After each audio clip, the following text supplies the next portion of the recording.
Yad gunena adita Prabhu Ato madvayunam lokam Grahayan ihatishtatu. Repeatedly, please. Na, not. Udavaha, udava.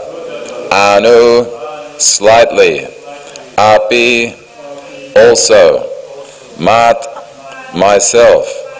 Nyunnaha, inferior. Yat, because. Gunai, by the modes of material nature. Na, nor. Aditaha, affected. Prabhu, master. Ataha, therefore. Matvayunam, knowledge of me, the personality of Godhead. Lokam, the world. Grahayan, just to disseminate. Iha, in this world. Tishtatu, may remain. Translation and divine purport by His Divine Grace Abhay Charanaravinda Bhaktivedanta Swami Srila Prabhupada Ki Jai. Uddhava is not inferior to me in any way because he is never affected by the modes of material nature. Therefore, he may remain in this world in order to disseminate specific knowledge of the personality of Godhead. Purport. The specific qualification for becoming the representative of the Lord is to be unaffected by the material modes of nature. The highest qualification of a person in the material world is to be a Brahmana. But since a Brahmana is in the mode of goodness, to be a Brahmana is not sufficient for becoming a representative of the Lord. One has to transcend the mode of goodness also and be situated in unalloyed goodness, unaffected by any of the qualities of material nature. This stage of transcendental qualification is called Shuddha Sattva or Vasudev, and in this stage the science of God can be realized.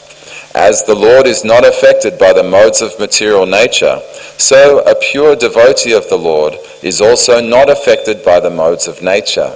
That is the primary qualification of being one with the Lord. A person who is able to attain this transcendental qualification is called Jivan Mukta, or liberated, even though he is apparently in material conditions. This liberation is achieved by one who constantly engages in the transcendental loving service of the Lord. In Bhakti Rasamrita Sindhu it is stated, Iha yasya harir dasye kamana manasa gira nikilashvapyavashtasu jivan muktasa uchate. Anyone who, by his actions, mind and words, lives only for the transcendental loving service of the Lord, is certainly a liberated soul, even though he may appear to be in a condition of material existence. Uddhava was in such a transcendental position, and thus he was selected to be the factual representative of the Lord in his bodily absence from the vision of the world. Such a devotee of the Lord is never affected by material strength, intelligence, or even renunciation. Such a devotee of the Lord can withstand all onslaughts of material nature, and therefore he is known as Goswami. Only such Goswamis can penetrate the mysteries of the Lord's transcendental loving relationships. Wonderful. Beautiful purport today. We're very fortunate to be discussing this wonderful purport. Om Agyantimirandasya Gyananjana Shalakaya Chakshurun Militam Jena Tasmai Shri Gurave Namaha Shri Chaitanya Manobhishdam Stapitam Yena Bhutale Swayam Rupa Karamayam Dadati Swapadantikam Vandeham Shri Gurun Shri Yuta Parakamalam Shri Gurun Vaishnavamscha Shri Rupam Sagrajatam Sahagana Raghunatan Vitam Tam Sajivam Sadvaitam Savadutam Parijana Sahitam Krishna Chaitanya Devam Shri Radha Krishna Padan Sahagana Lalita Shri Vishakan Vitamscha Hey Krishna Karuna Sindhu Dina Bandhu Jagatpate Gopesha Gopika Kanta Radha Kanta Namostute Tapta Kanchana Gaurange Radhe Vrindavaneshwari Vrishabhanu Sutta Devi Pranamami Hari Priye Vancha kalpatarubhyascha kripa sindhubhya evacha patitanam pavanebhyo vaishnavebhyo namo namaha Shri Krishna Chaitanya Prabhu Nityananda Shri Advaita Gadadhara Shri Vasari Gaura Bhakta Vrinda Hare Krishna Krishna Krishna Hare Hare Hare Rama Rama Rama Hare Hare Hare Krishna Krishna Krishna Hare Hare Hare Rama Rama Rama Hare Hare Hare Krishna Krishna Krishna Hare Hare Hare Rama Rama Rama Hare Hare. Welcome, dear devotees, for this wonderful opportunity to glorify Srimad Bhagavatam in the association of the devotees in this very, very auspicious day of the divine Vyasa Puja of His Holiness Indrajumna Swami Maharaj. So this is a very beautiful purport in here today, explaining about Uddhava and how he is equal to Krishna. So essentially, when the representatives of Krishna become very qualified, they become unaffected by the modes of material nature. So essentially, at this juncture, we just pray to the devotees that we can say the right thing in the right time, in the right peace of mind, in the bringing happiness and glory to the devotees. We take the dust of Srila Prabhupada's lotus feet on our heads. We circumambulate the samadhi of Srila Prabhupada in Vrindavan, such that we can say the right thing at the right time. So remembering the Goswamis of the Vrindavan, it's explained in this purport that eventually a devotee becomes a Goswami, or a controller of the senses. And then if we go to the Sad Goswami Ashtakam, it explains Nana Shastra Vicharanaika Nipuno Saddharma Samshtapako Lokanam Hitakarino Tribhuvane Manyo Sharanya Karo Radha Krishna Padada Vinda Bhajana Nandena Mataliko Vande Rupa Sanatana Raghuyugo Shri Jiva Gopalako. So I offer my deepest humble obeisances to Sri Rupa Goswami, Sri Sanatan Goswami, Sri Raghunath Das Goswami, Sri Raghunath Bhatta Goswami, Sri Jiva Goswami, and Sri Gopal Bhatta Goswami, who are expert at scrutinizingly studying the literatures so as to provide establishing eternal religious principles for the benefit of all human beings. So, in that note, we're talking today about Uddhava, how he's on the same level as Krishna and not affected by the modes of material nature. So we understand that the modes of material nature are very strong. Even the demigods are explained to be in the mode of goodness, and then the demons are explained in the mode of passion and ignorance. And so even the mode of ignorance is very difficult to surmount, because in the Bhagavad Gita, Srila Prabhupada explains that those who sleep more than 6 hours a day are in the mode of ignorance. So then if you look at these great devotees, like the Goswamis, they were minimizing their sleep to under 2 hours a day. headed by Rupa Goswami and Raghunath Das Goswami. And if you hear Raghunath Das Goswami had so much love for Radhakund that he was sleeping less than 2 hours a day, and his daily sadhana was to pay obeisances to 1,000 times to his Gauranga deity, and then 1,000 times to all the devotees.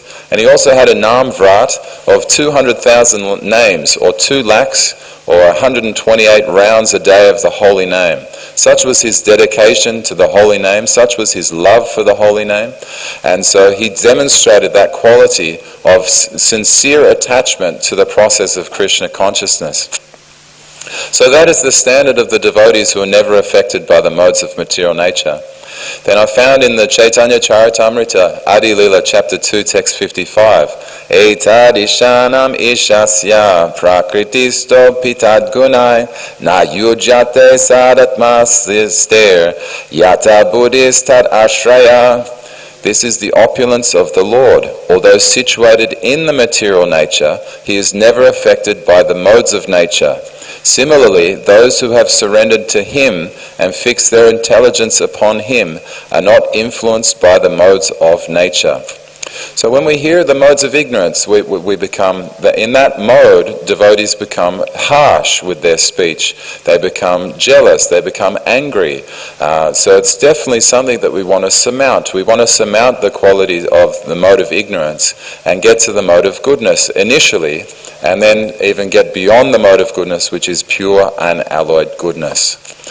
So there's a beautiful story in Chaitanya Charitamrita, and we sing Jaya Jaya Sri Chaitanya Jaya Nityananda Jaya Dvaita Chandra Jaya Gaura Bhakta Vrinda. So begging at the lotus feet of Srila Vrindavan Das Thakur and Srila Krishna Das Kaviraj Goswami, we pray that we can take the dust of their lotus feet and embrace them and circumambulate their samadhis so that we can say the right things in the glorification of the devotees. So there was some devotees in Goloka Vrindavan by the name of Jai and Vijay. So then they committed an offense to the 4 Kumaras. So the 4 Kumaras are the ones that we understand to be Mahabhagavats, the Mahajans of our Krishna consciousness movement. And so they committed an offense at the lotus feet of the Kumaras, and as a result of that, Narada Muni cursed them, and in their next life they became demons, Hiranyaksha and Hiranyakashipu. And they also appeared in Gaur Leela as Jagai and Madai. So it's really beautiful when you understand they became drunkards, they became very loutish, they loitered around, and they became very harsh with their words. They started, committing a lot of offenses to the devotees being in Navadvip. And so as a result of that, they were under the impression that they needed to get some prayaschitta, they needed to be healed from that. And so at that time, Lord Nityananda, he was so merciful that he went all around Navadvip begging everyone, please give up these heinous crimes of drunkard loutishness and misbehavior, and please take to the holy names. Please chant the holy names. If you chant the holy names of the Lord, I sell myself to you. So Lord Nityananda is giving himself to all the devotees who simply just chant the holy names of the Lord.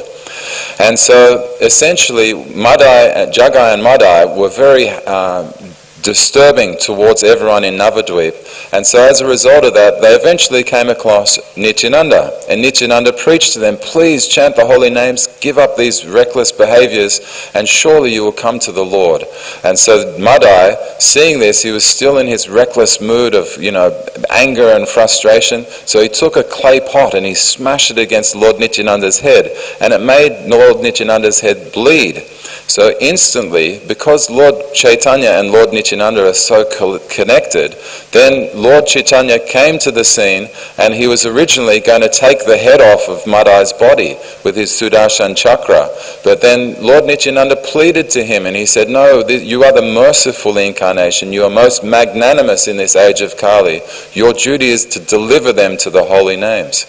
So just through that one moment of association with Lord Nityananda, they became most magnanimous. They gave up their bad behaviors. They saw everyone as dear to Krishna, and remembering how they were envious previously, they would fall on the ground and cry. So essentially, this story is from Nityananda Charitamrita of Srila Vrindavan Das Thakur, and it explains the remorse that Madai had after his crime of throwing the broken pot at Lord Nityananda. So essentially, Madai and Jagai became great devotees of the Lord. They started chanting 2 lakhs of names every day, or 128 rounds. In ecstatic love, they often forgot to eat. And Madai often cried to his actions against Lord Nityananda. He was chastising himself so much. I made Lord Nityananda bleed. He would beat his own chest, constantly crying and lamenting. Despite being forgiven by Nitai, he still felt tremendous remorse. So then we have the exact words that Madai was saying to Lord Nityananda.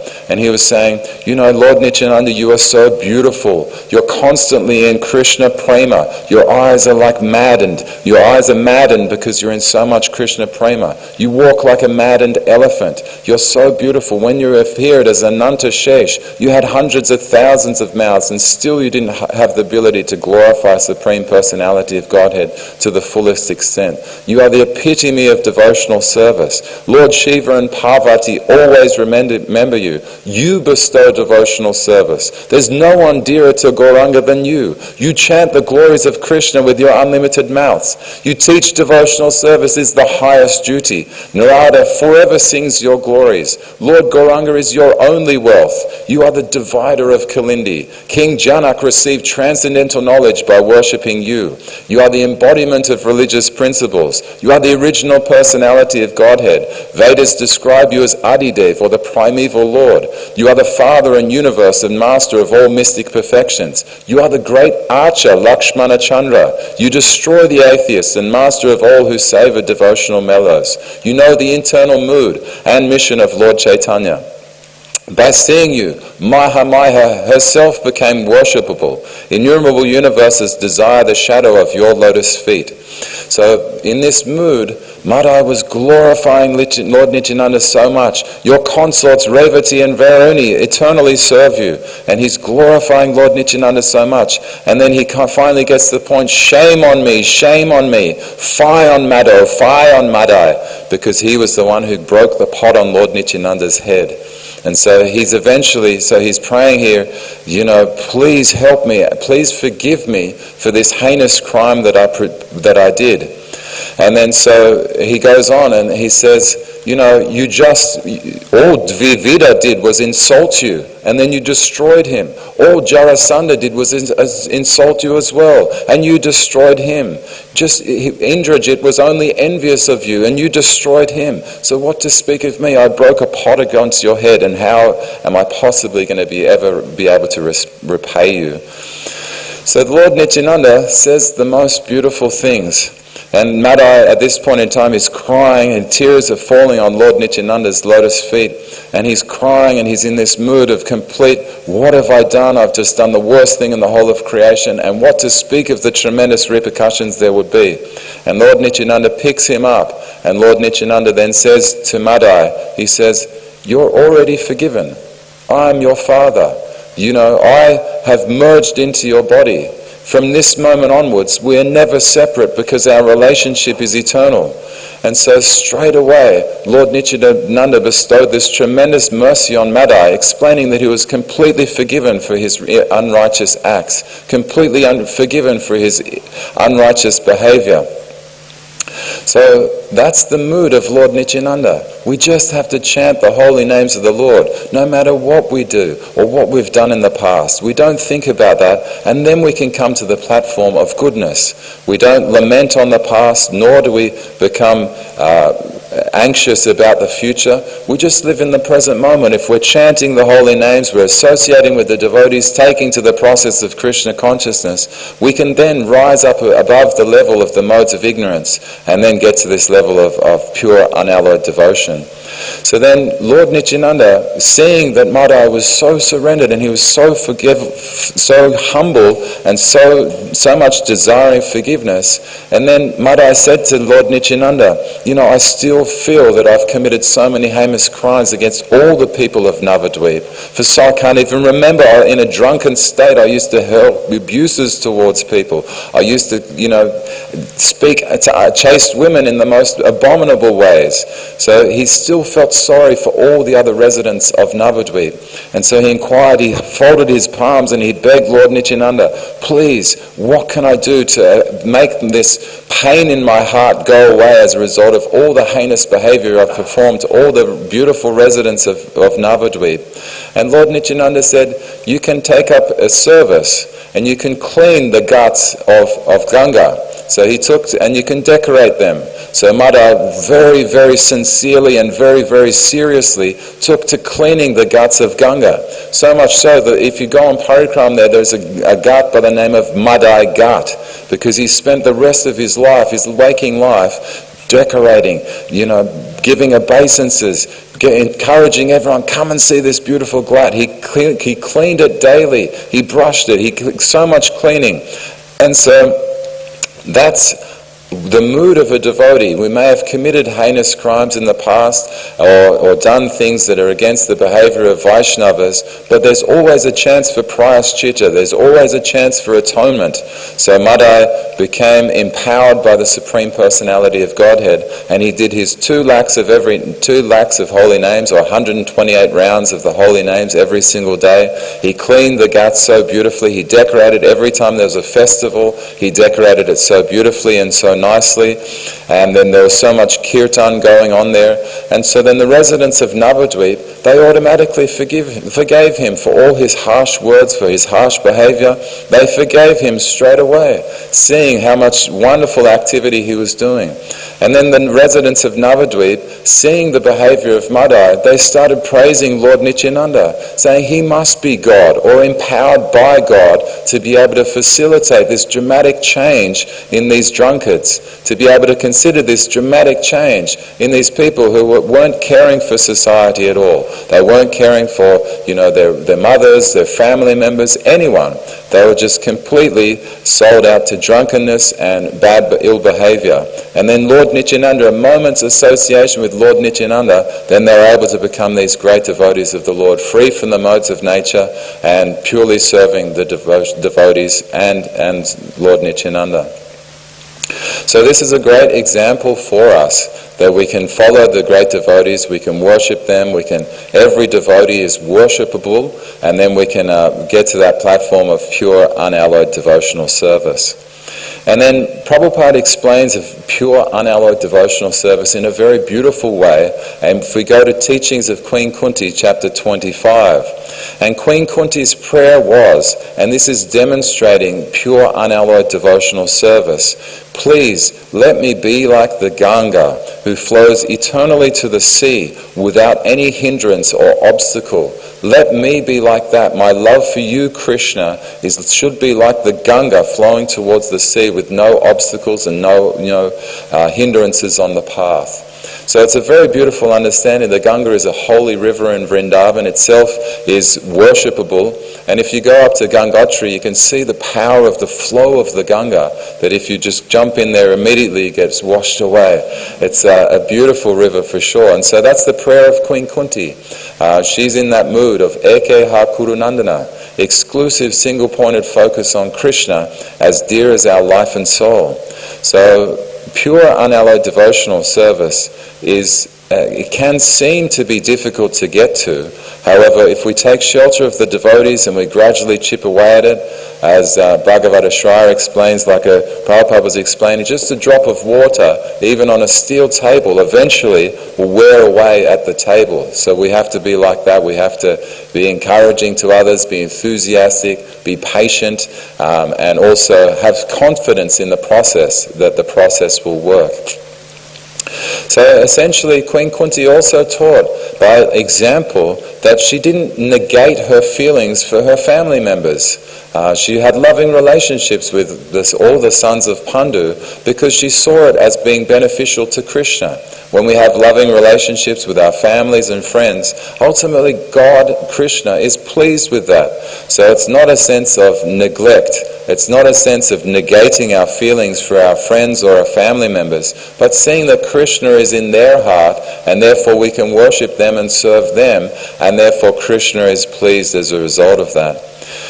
So the so-called affection for family, society and nationalism are different grades of sense gratification. So what Queen Kunti is teaching by that is she's saying that if it's just for affection for family members, for society or nationalism, that's all sense gratification, because if there's no Krishna there. But if Krishna is in the center, then we can have pure unalloyed devotional service. So desire, we cannot be negated. We can't live without desire. We have to have some desire. So our desire should be to service of the Guru and Gauranga, to service to the lotus feet of Krishna, and then we can be truly happy. Krishna is explained as Govinda, the supreme reservoir of pleasure. So he has all pleasure, he has all happiness. So we worship him, and then we become happy, we become joyful, we become blissful. So even in the Bhagavad Gita, we can see that Arjuna didn't want to fight as a result of the affection he had for his family members. So then Krishna is telling him, you need to give up this, be detached from your family members, and then actually fight on the battlefield. So this is the wonderful understanding that Krishna imparts to Arjuna, and it's helpful to us to remember that we're in that same position. We have affection, perhaps sometimes misplaced, for our family, society and nationalism, but if it's for the purpose of worshipping Krishna, then it's wonderful and it's glorious. So Srimati Kunti Devi, her prayer was to worship Krishna without any diversion at all. So this is unalloyed devotion. It's the ultimate goal of our life. It's explained at Tato Brahmanyanyasa. In this human form of life, our whole purpose is to understand and to worship the Supreme Personality of Godhead. So she wanted to serve. She understood that unalloyed devotion is the ultimate goal of life. And essentially, we have to be in that mood as well, following the mood of the devotees, definitely. So it's also explained, Shrishti Shiti Salana. Oh, sorry, let me get back to it. Here we go.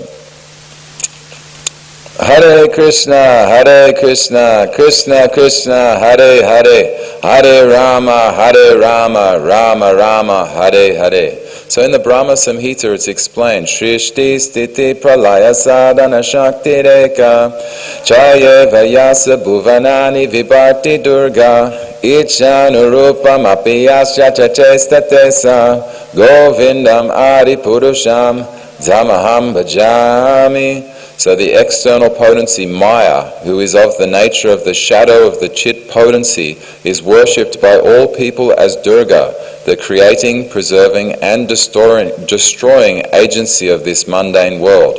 I adore the primeval Lord Govinda, in accordance with whose will Durga conducts herself.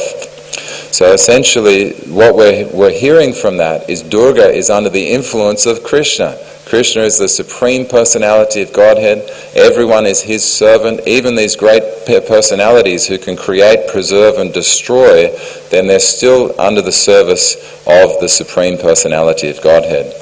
So then the devotees, as a result of their bhajan for Krishna being so strong, their adoration of Krishna being so strong, their worship of Krishna being so strong, then they also become free from the modes of material nature. And it's a very beautiful word here that Prabhupada says, disseminate. Because essentially Prabhupada explains in the Srimad Bhagavatam, the difference between the Vedas and the Puranas is like that between the Brahmanas and the Parivrajakacharyas. So the Brahmanas are meant to administer some fruitive sacrifices mentioned in the Vedas, but the Parivrajakacharyas, or learned preachers, are meant to disseminate transcendental knowledge to one and all. So the word disseminate is giving. So we have to give the transcendental knowledge to one and all. And so essentially the other way of looking at dissemination is Yad ad yobagavam pumsam ishvarovai bhavan kila lokasya tama sandasya chakshu surya ivodita.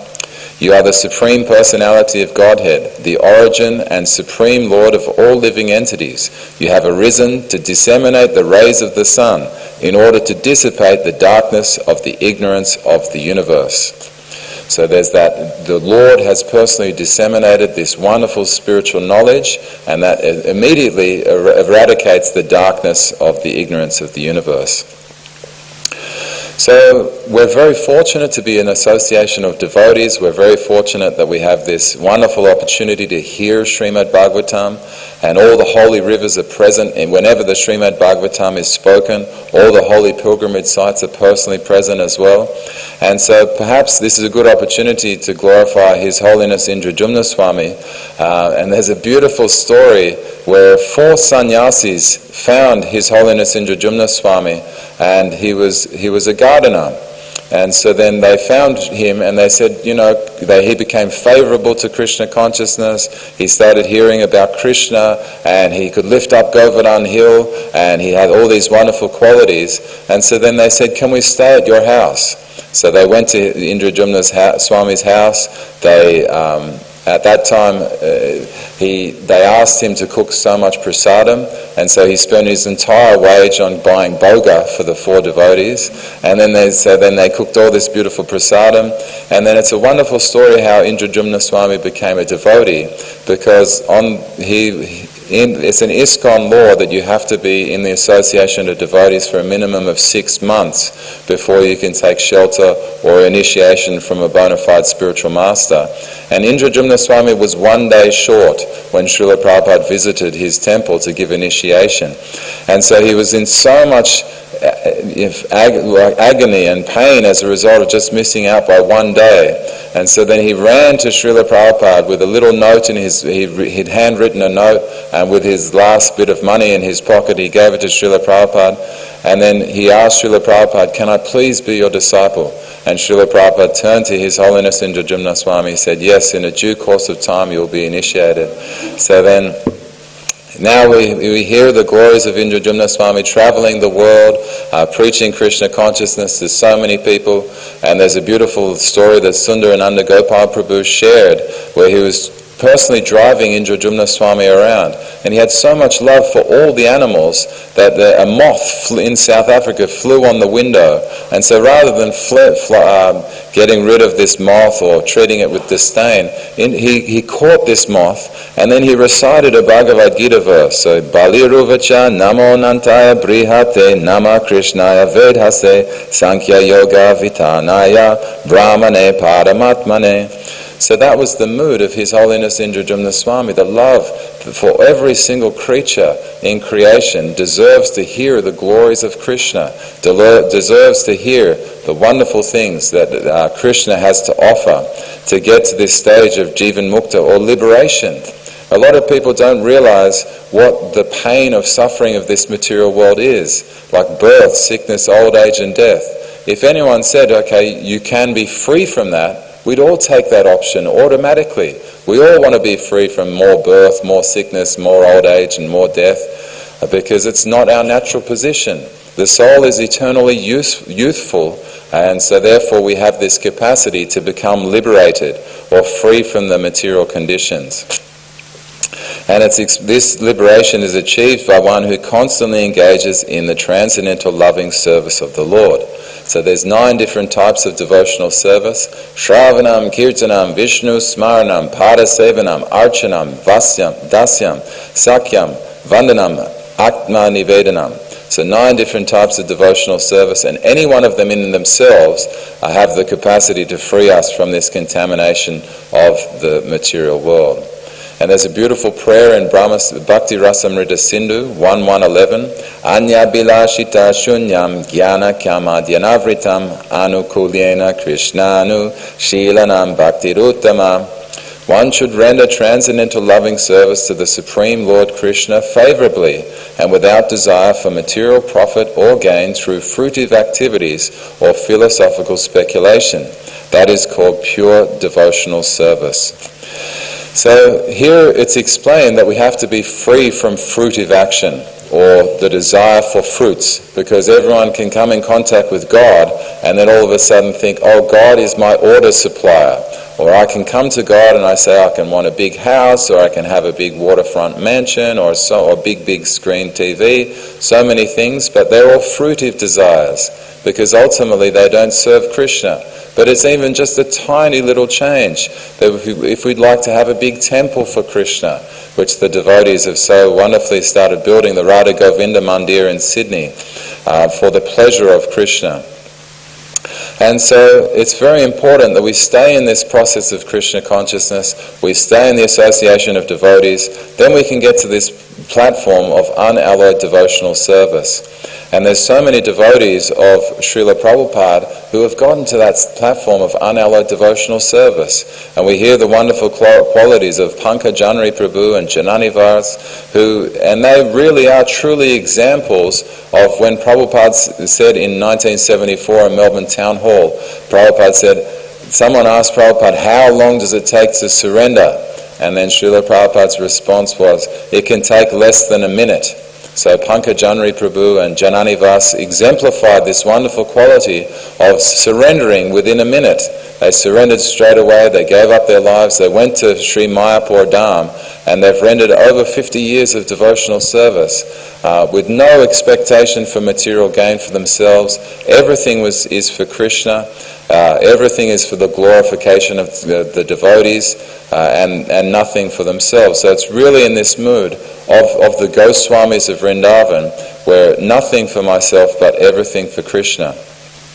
And there's also another beautiful verse in the Srimad Bhagavatam. Bhakti pareshnu bhava viraktir anyatra chaishatrika eka kala prapadyamanasya yatashnatashyus tushti pushti shud apayonu gasam. Devotion, direct experience of the Supreme Lord, and detachment from other things. These three occur simultaneously for one who has taken shelter of the Supreme Personality of Godhead. In the same way that pleasure, nourishment, and relief from hunger comes simultaneously and increasingly with each bite for a person engaged in eating. So the more we take to devotional service, the more we get attracted to devotional service, the more we want to associate with devotees, the more we want to engage in the festivals, and we get excited about it. We think, oh, the Radha Gopinath 50th anniversary is coming up, and we're excited about that. We want to be here for the Julan Yatra. We want to be here for the Pushpa Abhishek. Or the Julan Yatra is the swing festival, and the Pushpa Abhishek is the shower of the flowers. And there's so many wonderful festivals in Krishna consciousness. And then as a result of taking part in these festivals, it nourishes our soul. We feel happy with that. And so therefore we want to engage in more festivals. We want to travel to the holy pilgrimage sites where there's 24-hour kirtans going on, so that we can hear the holy name of the Lord in the association of the devotees and really take shelter of the wonderful things that are on offer. So then I found a beautiful, because we speak about the glories of Raghunath Das Goswami, and it's very pertinent in here because it explains only such Goswamis can penetrate the mysteries of the Lord's transcendental loving relationships. So even Srila Prabhupada, he gave us the beautiful mantra when he was in the Radha Damodar temple. He lived there and he used to pray looking at Rupa Goswami's samadhi, and he's saying, please Rupa Goswami, let me understand Lord Chaitanya Mahaprabhu. So it's this begging for understanding the Supreme Personality of Godhead. So then when you read the lyrics of Raghunath Das Goswami, we hear Vrishabhadano Janasa Nama Dharmokti Ranger Nikila Nija Saki Biryatsva Hastena Purnam Prakatitam Api Vrindaranya Ragya Pramodas Tad Ati Surabhi Radha Kundam Evasrayome. So that means, may very fragrant Radha Kund, which prodded by the gopis' many joking words after Vrishabhasura's death, the king of Vrindavan forest happily built and filled with his own hand, be my only shelter. So essentially, when the devotees become advanced, they're saying, my only shelter is Krishna. My only shelter is Srimati Radharani. They have that real Eke Hakurananda, or exclusive single-pointed focus on Krishna as dear as their life and soul. And we continue on with the Radha Kundashtakam.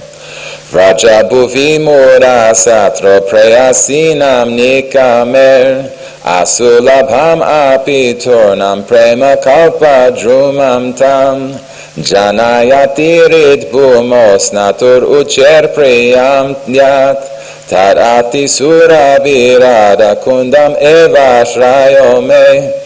May very dear and fragrant Radhakund, which for one who bathes in it immediately creates in the land of the heart of a desire tree of pure love, rare even among the gopi beloved of Lord Krishna in Vraja, be my shelter. So this devotional service is very rare. It's not available for everyone, so we should be very fortunate that we're in this position, and we should be exhilarated to hear about the wonderful pastimes of the Supreme Personality of Godhead, the wonderful pastimes of Srila Prabhupada, because it's very rare. There's so many people caught in Maya. What to speak of people, there's so many different species of life. There's 8.4 million species of life, from the birds, the aquatics, the beasts. Everything is stuck in this material entrapment. But just to give us a view, Krishna says to us, this whole material creation is only just a spark of my splendor. So in that way we can understand that the whole spiritual world is 75% of the creation, and then the whole material creation is only a fragment, it's only 25%. So there are those devotees who never fell down into the material world, and they are eternally perfect. The Nitya Siddhas and then the Nitya Baddhas wanted to be the Lord of the universe, so that's why the Nitya Baddhas are born in the material world. So this is a very beautiful literature, it's a very beautiful prayer, and we continue on. Agari purapi yatnat atra devya prasada prasada krita kataksha prapti kama prakamam anusarati yad ucha snana sevanu bandas tadati sura virada kundam eva shrayome. My very dear and fragrant Radhakund, where yearning to attain the merciful sidelong glance of his queen, Lord Krishna diligently follows her bathing attendants, be my shelter. Vraja bhuvana sudham so prema bhumi nikamam Vraja madhura kishori mola ratna preyeva Parichitamapi namna yachane tena vatasyas Tadati sura virada kundam eva shrayome. May very fragrant Radhakund, which is named after a girl who is a realm of love, for he who is the moon of Vraja, a girl who is like the most precious jewel in the crown of the sweet girls of Vraja, be my shelter. So here it's explained the spiritual world is like a precious jewel in the crown. Srimati Radharani is like a precious jewel in the crown of Vraja. And then we explain the material world is full of like snakes that have like a jewel in their hood.